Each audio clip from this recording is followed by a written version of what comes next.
Dan pemirsa, terkait usulan Majelis Ulama Indonesia agar pemerintah membatasi media sosial pada anak-anak, kita akan membahasnya langsung bersama dengan Ketua MUI Bidang Dakwah Holil Nafis. Selamat pagi, Assalamualaikum Pak Holil. Waalaikumsalam warahmatullahi wabarakatuh. Selamat pagi seluruh pemirsa Metro TV dimanapun berada. Baik, terima kasih Pak Holil atas waktunya. Pak Holil, jadi sebetulnya masukan atau sikap MUI terhadap rencana pembatasan usia untuk penggunaan media sosial ini lengkapnya seperti apa Pak Holil? Ya, kita di dalam musyawarah kerja nasional yang diawali dengan seminar berkenaan dengan regulasi media sosial bersama dengan Kumham, Komdigi di MUI, kita mendalami beberapa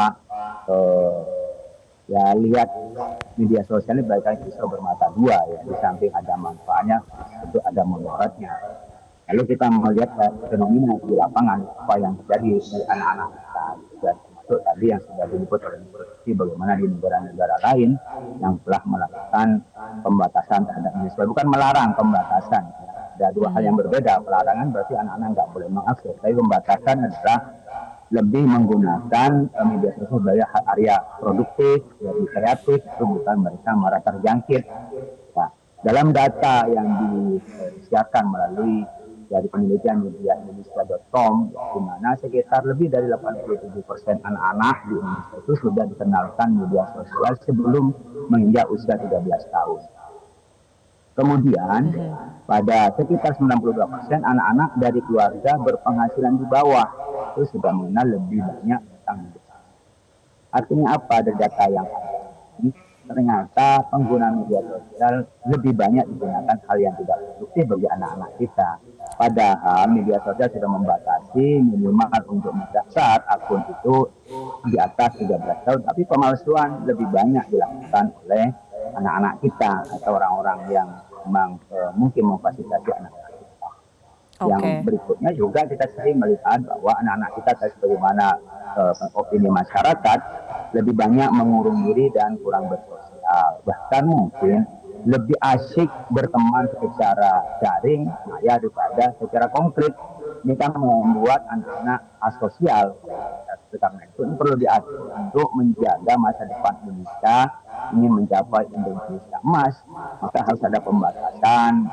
Tentu adalah yang tahu soal hukum adalah ada pada teman-teman atau masyarakat di bidang hukum. Kemudian kajian-kajian komprehensif sudah ada di Komdigi. Kemudian juga bisa dilihat pada ilmu sosial yang kita sedang itu banyak tidak digunakan hal yang baik.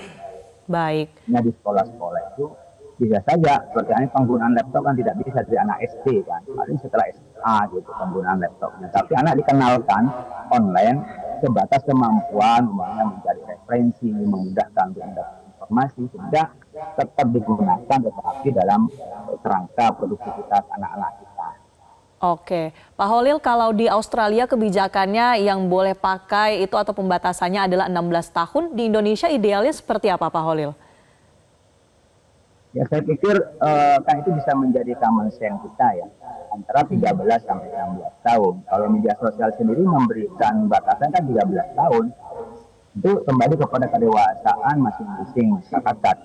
Ya, kalau kita bisa melihat di Indonesia, tentu Indonesia tidak lebih maju dalam aspek sosialnya, pamannya kedewasaan mengambil informasi, makanya dari Australia. Jika Australia membatasi 16 tahun, pastinya di Indonesia pasti di atas 16 tahun.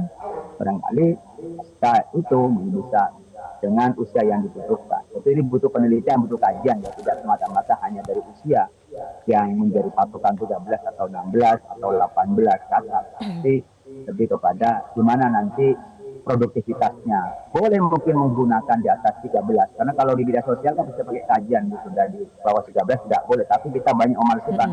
87% kita memalsukan umur kan untuk berinteraksi. 87% loh dari anak-anak kita yang sekarang sudah di atas 65%.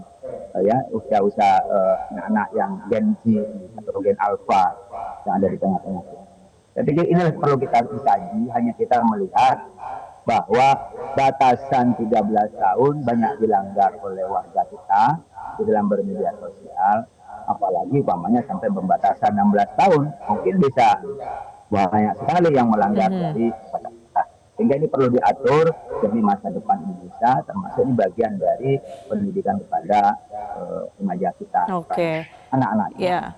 Ya, apalagi usia 16 tahun begitu ya. Ini kan kalau sudah memasuki usia SMA begitu ya, yang rasa-rasanya sekarang ini sudah cukup sulit untuk bisa mengontrol penggunaan media sosialnya. Tapi bicara soal kontrol, Pak Holil, kalau kemudian kebijakan seperti ini diterapkan di Indonesia, pengawasannya akan seperti apa? Karena kalau dalam bentuk kebijakan, artinya ini kan pasti ada sanksi yang akan diterapkan jika kemudian ada pelanggaran.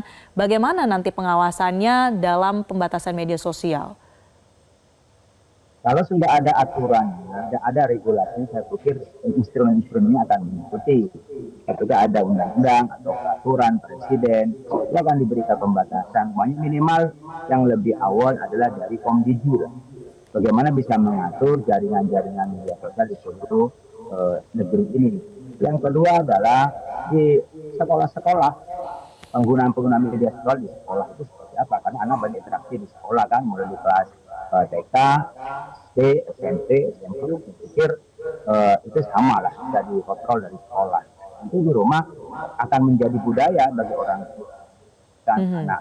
Sehingga orang tua pun juga merasa terbawa umpamanya dari regulasi yang tidak boleh mendaftar di bawah 16 tahun, anggap sudah 16. Kita, HP yang diberikan kepada anak kita juga tidak ada media sosialnya di bawah umur itu, tapi kebutuhan komunikasi, ya, kebutuhan untuk hal yang lain bisa diberikan kepada anak-anak. Artinya ini membutuhkan regulasi. Kita akan bergerak pada kultural, mengajak orang cerdas bermedia sosial. Majelis Ulama tahun 2017 sudah mengeluarkan fatwa tentang fikih medsos, bagaimana kita bijak di dalam bermedia sosial. Tetapi ini kan tidak kuat, karena ini hanya butuh kesadaran. Sementara anak-anak yang terjangkit itu kadang-kadang sudah sulit disadarkan, bahkan tidak sedikit kan terjadi masalah karena persoalan media sosial anak dan orang tua. Saya banyak mendapatkan keluhan, pamannya anak-anak yang di bawah umur yang berselancar kemana-mana. Ya, orang tuanya artinya bikin dibutuhkan regulasi untuk memantau anak, malah anaknya yang tahu. Ya. Anak ini ibu saya mantau saya gitu, jadi nggak mau dipantau oleh orang tua. Butuh kerjasama dari seluruh pihak juga begitu ya Pak Holil ya. Ya, kami harapkan agar rekomendasi dari Majelis Ulama Indonesia, dari MUI ini bisa betul-betul memberikan perspektif yang lebih luas lagi bagi pemerintah atau bagi pembuat kebijakan nanti, bagi DPR RI mungkin untuk bisa mengimplementasikan rencana yang memang ada dampak positifnya ini, pembatasan media sosial. Terima kasih Pak Holil Nafis, Ketua MUI Bidang Dakwah dan Ukhuwah, sudah bergabung bersama kami di Selamat Pagi Indonesia. Jelajahi cara baru mendapatkan informasi. Download Metro TV Extend sekarang.